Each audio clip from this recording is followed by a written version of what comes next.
அவர்கள் கொடுக்கிற அழுத்தங்கள் எங்களை ஆவேசப்படுத்தும், அரசியல் படுத்துமே ஒழிய அச்சைப்படுத்தாது, ஒருபோதும் அச்சப்படுத்தாது. அச்சத்தை கைவிடு, இல்லை என்றால் லட்சியத்தை கைவிடு என்று போதித்த எங்களுடைய தலைவர் மேதகு பிரபாகரன் அவர்களுடைய வழியில் துணிந்து பயணிக்கிற வீரர்கள் நாங்கள் எங்கள் மொழியை, சிதைந்து அழிந்து கொண்டிருக்கிற எமது தாய்மொழியை மீட்சியுற வைக்க வேண்டும் என்று எண்ணுகிறோம். தமிழ் மீட்சியே தமிழர் எழுச்சி என்கிறார் மொழி ஞாயிறு தேவனைய பாவாணர். நீங்கள் பார்க்கிறீர்கள், சங்கம் வைத்து தமிழ் வளர்த்தவர்கள் நமது முன்னவர்கள், மூதாதையர்கள். இப்போது தமிழகத்தின் தமிழ் தெருவில் தமிழ் இருக்கிறதா என்பதை நீங்கள் எண்ணி பார்க்க வேண்டும். நாம் நம்முடைய கடைகளில் விளம்பர பலகையில் கூட நம் தாய்மொழி இல்லை. தமிழ் எழுத்து இருக்கும், ஆனால் ஆங்கில உச்சரிப்பு இருக்கும். அது ஒரு புது மொழி. 50,000 ஆண்டுகளுக்கு மூத்த ஒரு இனத்தின் பிள்ளைகள் நம் தாய்மொழியை நம் கண்முன்னே சிதைந்து அழிவதை நாம் பார்த்து கொண்டிருக்கிறோம். இப்படித்தான் தாய்மொழி தமிழோடு சமஸ்கிருதம் கலந்து பேசி 1800 ஆண்டுக்கு முன்பு கன்னடர்களாக மாறினார்கள். பிறகு 1600 ஆண்டுக்கு முன்பு தெலுங்கர்களாக மாறினார்கள். வெறும் 500 ஆண்டுக்கு முன்பு 15ஆம் நூற்றாண்டிலே மலையாளிகளாக மாறினார்கள். பிறகு துளுவர்களானார்கள். கன்னடமும் கலிதெலுங்கும் கவின் மலையாளமும் துளுவும் உதிரத்தில் பிறந்ததுவே என்று பாட்டு இருக்கு. இப்போது நாம் 90 விழுக்காட்டுக்கு மேலாக ஆங்கிலம் கலந்து பேசிக் கொண்டு இருக்கிறோம். என் கையில் இருக்கிற இந்த சின்னத்தை கூட ஒலி வாங்கி என்று தூய தமிழிலே சொன்னால் என் மக்களுக்கு புரியாத ஒரு நிலைமை. இதை மைக் என்று சொல்ல வேண்டியது இருக்குது. இப்படித்தான் மொழி சிதைந்து அழிந்து நாம் அழிந்தோம். தெற்காசிய முழுமைக்கும் பரவி வாழ்ந்தவர்கள் தமிழர்கள் தான். பிறகு மற்ற இனங்கள் எல்லாம் வந்து குடியேறியவர்கள் என்று ஹார்வர்ட் பல்கலைக்கழக பேராசிரியர் பெருமக்கள் லோனி ஜோசப்பும் ரிச்சார்டு மார்டினும் தங்கள் ஆய்வு கட்டுரையிலே நிறுவுகிறார்கள். இந்திய அரசியல் சாசனத்தை வகுத்து கொடுத்த புரட்சியாளர் அம்பேத்கர் அவர்கள் இந்த துணைக்கண்டம் முழுமைக்கும் பரவி வாழ்ந்தவர்கள் தமிழர்கள் தான். இந்த நாட்டை என் நாடு என்று சொந்தம் கொண்டாடி கொள்ள ஒரே ஒரு இனத்திற்குத்தான் உரிமை உண்டு, அது தமிழ் இனத்திற்குத்தான் என்று குறிப்பிடுகிறார்கள். அப்படி இமயவரை பரவி இருந்த ஒரு இனம் இன்றைக்கு காலடியிலே குறுகி சிதைந்து அதிகாரமற்ற அடிமைகளாக வாழ காரணம் என்ன? நாம் அடிமைகள் என்பதை நீங்கள் ஏற்க மறுக்கிறீர்கள். தன் தாய் நிலத்தில் தன் தாய்மொழியில் படிக்க முடியாது, பேச முடியாது, படித்தால் வேலை கிடைக்காது என்கிற நிலை இருக்குமானால் அந்த இனம் உலகத்தில் மிக மிக கீழான அடிமை இனம். நாம் சாதி அடிமை, மத அடிமை, மத போதை அடிமை, ஆங்கில அடிமை, எல்லாவற்றிற்கும் அடிமையாக இருக்கிறோம். இந்த நிலையிலிருந்து மீள மற்ற இனங்களைப் போல பெருமையோடு வாழ நமக்கென்ற அரசியல் அதிகாரம், வலிமை அவசியப்படுகிறது. இந்திய கட்சிகள், காங்கிரஸ், பாரதிய ஜனதா எதற்காக தமிழர் நாட்டிற்கு வேண்டும்?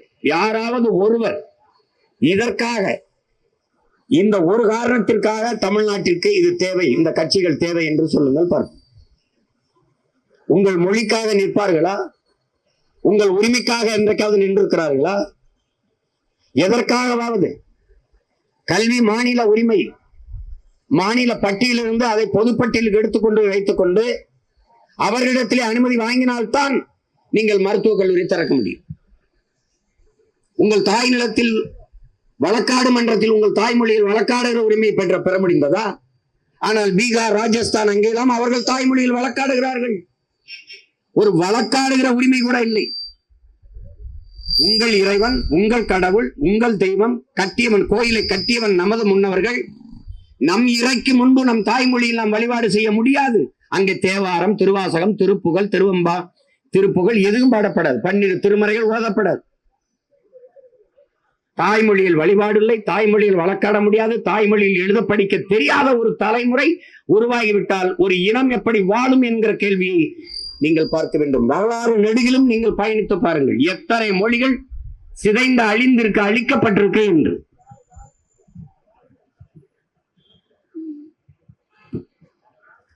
புத்தன் பேசிய பாலி மொழி எங்கே? சமணர்கள் பேசிய பிராகிருத மொழி எங்கே? இன்று நம்முடைய தமிழ் எங்கே? சைவமும் தமிழும் தலைத்து ஓங்குக என்று ஒவ்வொரு மடத்திலும் எழுதியிருக்குது. சைவ மடங்கள் இருக்குது, தமிழ் எங்கே இருக்கிறது?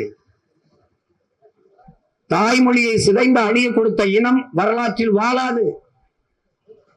இந்த சூழலில் நின்று கொண்டிருக்கிற தமிழ் பிள்ளைகள் நாங்கள் என் மொழியை மீட்டு, என் இனத்தை காத்து, என் நிலத்தை காத்து, அதன் வளத்தை காத்து, என் மக்களின் நலத்தை காக்க போராட துடிக்கிறோம். உங்கள் மதிப்புமிக்க வாக்குகளை எளிய பிள்ளைகள் எங்களுக்கு தந்து வலிமைப்படுத்தினால்தான் இந்த மண்ணும் மக்களும் பாதுகாப்பாக வாழ முடியும். காவிரி நதிநீர் உரிமையில் 450 டிஎம்சி தண்ணி வந்து கொண்டிருந்தது. காவிரி தஞ்சாவூர்ல வாழ்கிற விவசாயிகள் பிரச்சனை தானே, கன்னியாகுமரியில் வாழ்கிற மக்களுக்கு என்ன பிரச்சனை என்று நீங்கள் எண்ணக்கூடாது. அது விவசாயி பிரச்சனை, இது மீனவன் பிரச்சனை, இது மாணவன் பிரச்சனை. இப்படி பார்ப்பதான் இந்த இனத்துக்கு பிரச்சனை. இது என் இனத்தின் பிரச்சனை, என் நிலத்தின் பிரச்சனை என்று என்னைக்கு நாம் திரள்கிறோமோ எழுகிறோமோ அன்னைக்குத்தான் மீள்வோம், வாழ்வோம். தமிழ்நாட்டில் பாதி மாவட்டங்களுக்கு குடிநீராக காவிரி நதிநீர் தான், வேளாண்மைக்கு மட்டுமல்ல. அந்த காவிரி என்பது நமது உரிமை. நீங்கள் இப்படி பாருங்களேன், அவரவர் நிலத்தின் வளம் அவரவருக்கு என்றால் முல்லை பெரியாற்று நீரின் வளம் கேரளாவிற்கு, காவிரி நதிநீரின் உரிமை கர்நாடகர்களுக்கு என்றால் என் நிலத்தின் வளம் எனக்குத்தானே. நெய்வேலி பழுப்பு நிலக்கரி 66,000 ஏக்கர், அங்கே உற்பத்தி செய்யப்படுகிற மின்சாரம் எல்லா மாநிலங்களுக்கும் செல்கிறது. நிலம் என்னது, வளம் என்னது? வீட்டை இழந்து இளங்களை இழந்து நான் இந்த பொது சொத்தாக அந்த நிலத்தை நாங்கள் விட்டுக் கொடுத்திருக்கிறோம். அங்கே உற்பத்தி செய்யப்படுகிற மின்சாரம் நாடெங்கிலும் பகிர்ந்து கொள்கிறார்கள். ஆனால் அவரவர் நீர்வளம் அவரவருக்கு என்றால் என்னுடைய நிலத்தில் எடுக்கக்கூடிய நரிமணம் பெட்ரோல், இடிந்தகரையில் அணு உலையில் தயாரிக்கப்படுகிற மின்சாரம் அழிவு எனக்கு, மின்சாரம் எல்லாருக்கும். அப்படின்னா அவரவர் வளம் அவரவருக்கு என்றால் எங்களின் வளம் எங்களுக்கே என்று நாங்கள் வந்தால் தேசிய ஒற்றுமை, இறையாண்மை இதெல்லாம் எங்க இருக்கும்? எங்கே இருக்கும்? காவிரியில் எனக்கான நதிநீர் உரிமையிலே காங்கிரசின் நிலைப்பாடு என்ன? ஒரு சொட்டு தண்ணீர் கொடுக்க முடியாது தமிழ்நாட்டிற்கு.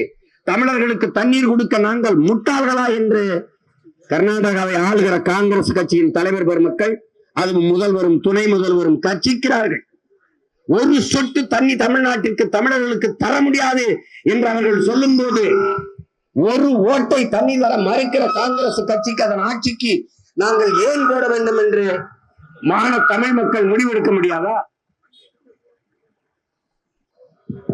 அந்த முடிவை தமிழர்கள் எடுக்க வேண்டிய தேர்தல் இது. ஒரு சொட்டு தண்ணி தராதவர்களுக்கு திமுக 10 சீட்டு கொடுத்திருக்கு. 10 சீட்டு. தண்ணி தர மறுக்கிற உன்னோட கூட்டணி இல்லை, என் நிலத்தில் ஒரு ஓட்டில்லை, சீட்டில்லை என்று சொல்ல துணிவு கிடையாது. அப்படி இந்த காங்கிரஸ் கட்சிக்கு வாக்கு செலுத்தி காப்பாற்ற வேண்டிய தேவை என்ன உங்களுக்கு இருக்கிறது என்று சொல்லுங்க. 840 மீனவனை இந்திய கடலுக்குள் வைத்து சுட்டுக் கொண்டிருக்கிறார்கள். படகை பறித்து ஏலம் போடுகிறார். படகை, சொந்த நாட்டு மக்களின் படகை பறித்துக் கொள்வதை தடுத்து காப்பாற்ற முடியவில்லை. உலகின் வலிமை மிக்க கடற்படை ராணுவம் அங்கே பாதுகாப்பு பணியை செய்கிறது என்கிறார்கள். யாரிடமிருந்து யாரை பாதுகாக்க அங்கே கப்பல்கள் நிற்கிறது, போர்க்கப்பல்கள்? அந்த பாதுகாப்பு பணியை யாரிடமிருந்து யாரை பாதுகாக்க?